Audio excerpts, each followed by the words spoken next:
Hello you beautiful misfits, my name's Matt and this is Pixel Burn, where I usually, barring the vagaries of real life that is, take a snarky look at the week's gaming news.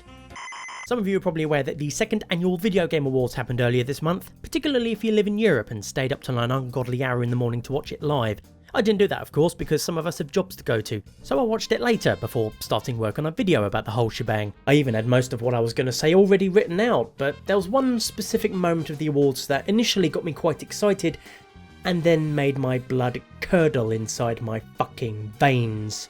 The excitement stemmed from this segment where, after a brief moment of confusion, I was treated to the promise of a sequel to Psychonauts. Now, I bloody loved Psychonauts, frustrating meat circus levels and all, so the idea of even more Psychonauts, with an added 2 on the end no less, was very relevant to my interests. Needless to say, my initial excitement was soon trampled on harder than an unsupervised toddler at the annual Pamplona Bull Run. Because then Tim Schafer appeared and revealed that this wasn't announcing a confirmed Psychonauts 2, oh no. It was to announce a crowdfunding campaign for a possible Psychonauts 2. Or to put it in simpler terms, Tim Schafer waved around his fucking begging bowl again, promising the Psychonauts sequel fans have always wanted on the condition they give him $3.3 million first. Thing is, Tim, I remember the last time people gave you $3.3 million to play with. More than that, in fact.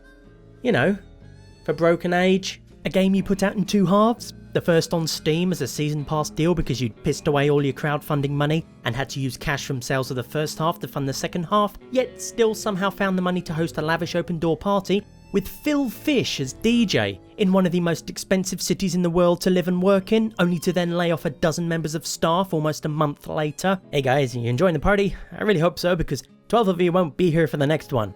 And don't even get me started on that whole debacle around space-based DF9, a Dwarf Fortress clone in space that Double Fine part-funded by selling it through Steam Early Access, only to later pull the plug on it when it didn't bring in enough money quick enough, after which Double Fine cobbled together everything they already had, which was still missing significant promised game features, and threw it out the door along with the source code, essentially saying lol, finish it yourself, to everyone who'd shelled out $20 for it in the expectation that it would be finished. Note I said part funded there, the rest of the money for space-based DF9's development came in the form of $400,000 in venture capital, from the Indie Fund, Humble Bundle, Hemisphere Games and several others, an investment they all made back within 2 weeks of the game launching on Steam Early Access. Going back even further than that, let's not forget that Psychonauts 1 went way over budget. Psychonauts was originally intended to be published by Microsoft as an Xbox exclusive. That's the Xbox One, not the 360. Shit, I mean the original Xbox. You know, the one that could flatten an entire city if you drop one of them from orbit.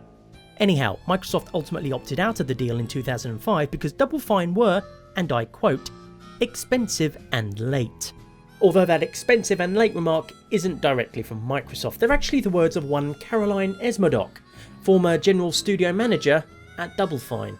When Ed Fries departed Microsoft, the new management seemed to think that we were expensive and late. The assessment was accurate, though it did not reflect the progress we were finally making towards shipping the game and recovering the development investment. Now, in Double Fine's defence, not all their games have been born from a financial omnishambles. Titles like Iron Brigade, Once Upon a Monster and Costume Quest, for example, were developed and released without nary a whisper of any budgetary fuss whatsoever. The recent remastering of Grim Fandango, as well as the forthcoming remaster of Dare the Tentacle, also didn't require any Kickstarter or Steam Early Access cash. Even so, still a bit of a fucking cheek for Tim Spendthrift Schafer to come out expecting more money, again, with yet another sodding Kickstarter. But Matt, the Psychonauts 2 crowdfunding campaign isn't on Kickstarter, it's on Fig, nah. Ah, silly me making such a rookie mistake there, of course it's not on Kickstarter. It's on Fig. Let me tell you about Fig. Fig is a video game-centric crowdfunding platform established in August of this year that has so far hosted 2 crowdfunding campaigns, the first being for Outer Wilds, an open-world sci-fi exploration game that successfully met its modest fundraising goal of $125,000. The second was for a free-to-play RPG called Anchors in the Drift by Scribblenauts developer Fifth Cell, which raised only around $100,000 of its $500,000 goal. The key difference between Fig and Kickstarter is while Kickstarter only allows you to pledge to a game in return for some physical rewards, Fig promises to also let people become actual investors who can expect a return on that investment, or ROI for short. At least in theory, but more on that later. Another interesting little detail about Fig is that Tim Schafer is on the company's advisory board. Yep, he didn't mention that little tidbit during his Psychonauts 2 pitch, did he? Nor did he mention that he's a board member and shareholder in Fig's parent company, Loose Tooth Industries Inc., or that former Double Fine COO Justin Bailey is one of Fig's co-founders. And it seems one of the perks of being on the advisory board for the crowdfunding platform you're using is you get to change the date the campaign ends at a whim. In this snapshot taken on December 4th, the day the campaign started, the funding campaign is shown having 32 days remaining. Fast forward 2 days and what's this? 37 days left? How can this be? Are you secretly some lost Time Lord of Gallifrey, Tim? Or did you just extend the time to try and squeeze more money out of it? Well, according to Fig, it was always intended to be a 40-day campaign, but a bug with the site's back end had set it to 32 days instead. What, so you can't even get the day counter working properly? Boy, let me give you all my money. Or I could wait to see if the campaign is even a success, Psychonauts 2 actually gets made and ends up being a worthy sequel. I loved Psychonauts, and I've enjoyed Double Fine's games, but right now, I trust anything finance related with Tim Schafer attached about as much as I trust advice on healthy living from a coffin salesman. That's my personal choice, of course. If you want a Psychonauts 2 so badly that you're willing to give Tim Schafer even more money, then more power to you, so long as your decision to do so is an informed one. And that unfortunately means doing your own research, because most of the gaming press aren't gonna fucking help you. Coinciding with the announcement of the Psychonauts 2 Fig campaign, came a flurry of articles and interviews with Tim Schafer about it, via the usual outlets. Some, like Game Informer did in this excellent article, spelled out the risks while advising caution and research.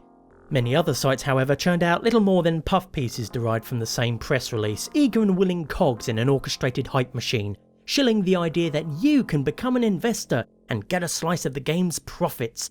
Not potential profits, no, just profits, as though their guarantee had been laser etched onto the fucking moon by the colossal hand of the market itself.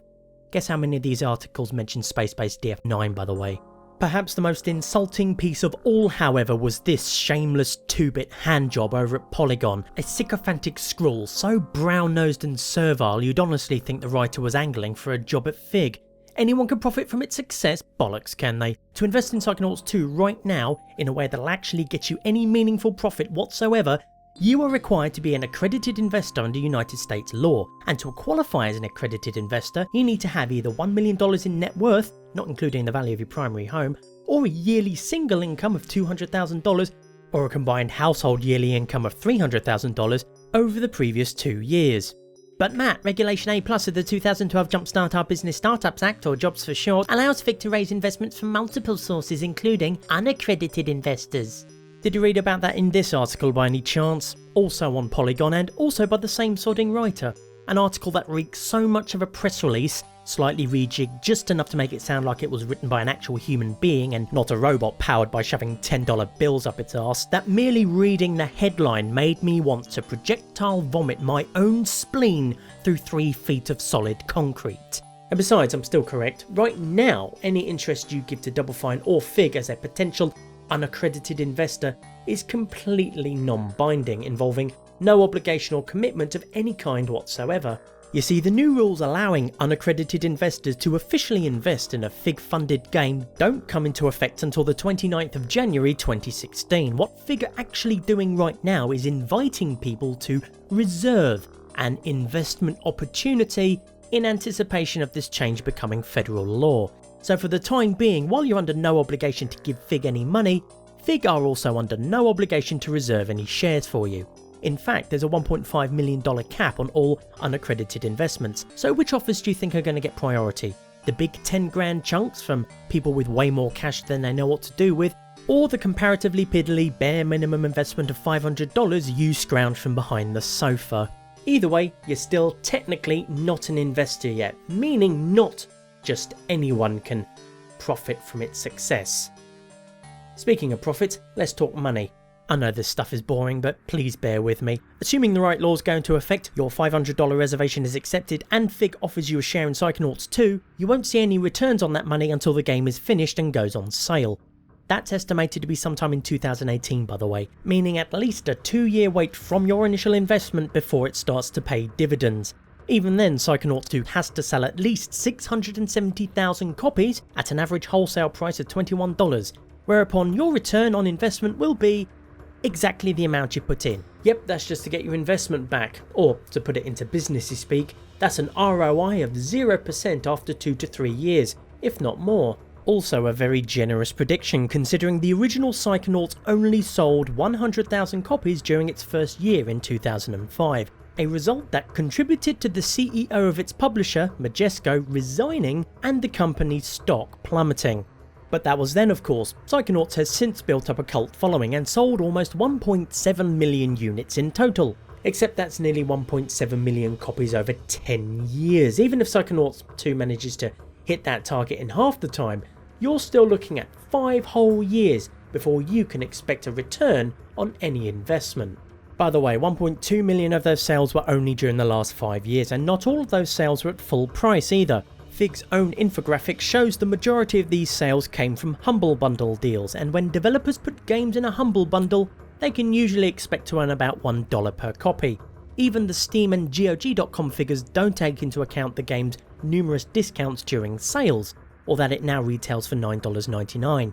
Still, if Psychonauts 2 sells as many copies as Psychonauts did, then an investment of $500 will give you a profit of $300, or an ROI of 60%. You'd still have to wait at least 2 to 3 years without any return whatsoever though, and that's on top of however long Psychonauts 2 takes to hit nearly 1.7 million sales.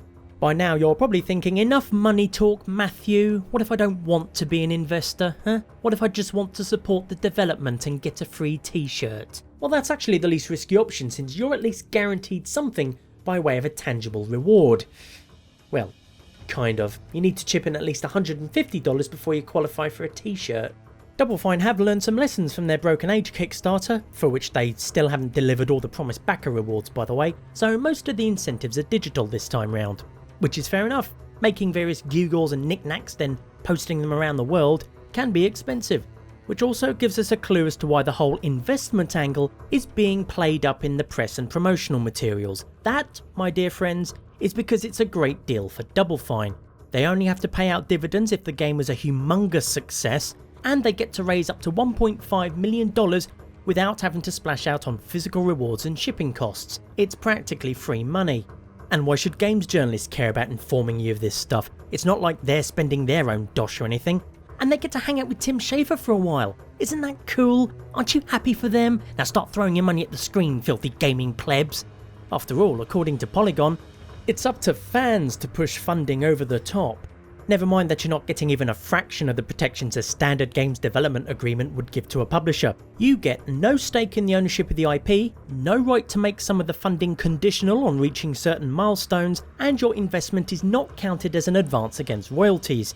They even get to do what Gearbox allegedly did with the funding for Aliens Colonial Marines, by using assets raised for one game to pay for the costs of another game, meaning your Psychonauts 2 investment may not actually get spent on Psychonauts 2. By the way, you also have no recourse if Double Fine fails to make the payments owed under the agreement, or if the whole thing goes tits up and the game is never made. Also be aware that you won't see a single cent from any DLC, sales on VR platforms, or sequels, prequels or spin-offs. So if Psychonauts 2 is released at a steep discount for example, and Double Fine flog a shit ton of DLC for it, you're screwed. With all that in mind, if you still want to actually invest in Psychonauts 2 as an investory person of investment, then be my guest. I'm not trying to tell you how to spend your dosh, I'm just trying to let you know some of the risks involved in doing so. Which is more than some people are willing to do, it seems. Otherwise, if you're that desperate for Psychonauts 2, ignore the hype from so-called journalists and stick to pledges and rewards. It's not risk-free, but still safer than chucking away $500 for potentially nothing with absolutely no recourse whatsoever. Although do bear in mind however that unlike Kickstarter, which holds creators to a legal requirement to follow through on their projects and give backers a recourse if they don't, no such provisions are apparent on the Fig website, meaning the only thing holding Tim Schafer to account is Fig itself, which has Tim on its advisory board, and Fig's parent company, of which Tim is a shareholder and board member. Yeah, methinks I'll wait till Psychonauts 2 comes out on Steam. If it comes out.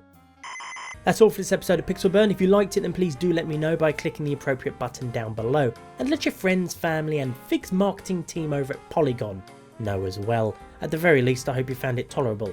In the meantime, till next we meet, as always, you can go now.